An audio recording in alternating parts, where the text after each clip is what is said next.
একটাও তুলতে পারি নাই, আচ্ছা। তুলতে পারি নাই। এই কারণে কি হয়েছে?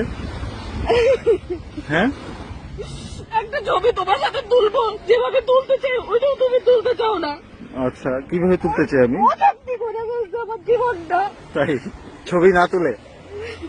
হ্যাঁ, আসছে পর থেকে একবারও বলি নাই ছবি তুলো, একবারও কোনো কিছু না, আচ্ছা কোনো ডিমান্ড করি নাই। আচ্ছা। 6 দিন আমাকে দিয়ে সব জায়গায় ছবি তুলেছি, ওরে প্যারা দিছি আমি। হুম, এরপরে তুমি এখন শুরু করছো আমি নাকি ছবি তোলা নিয়ে শুরু, আসার পর থেকে প্যারা দিতেছি। কবে দেখছো তুমি আসার পর থেকে আমি প্যারা দিতেছি?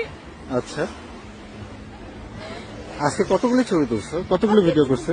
যতগুলাই তুলি না কেন, আমি সব প্ল্যান সিটির জন্য রাখছিলাম। ও, এর আগের ছবিগুলো কি ফ্রি তাইলে? আমি সব বেস্ট জামা কাপড় গুলো আমি রেখে দিছি, এগুলো একটাও পকেটে পরি না। এখন পকেট গিয়ে পরার টাইম আছে, আমি শাড়িটাও পরতে পারি নাই। আচ্ছা, এখন আমি শাড়ি পরে ছবি তুলবো বললে তুমি বলো একা ট্যাক্সি করে দিবা। আরে ভাই, আমি একা ট্যাক্সি করে একটা বিচে গিয়ে কি করবো? আচ্ছা আমি নিয়ে যাবো। ঠান্ডা হবা তাইলে? আমার ভালো লাগতেছে না, তুমি যাও, কায় কি করো, কি করবা।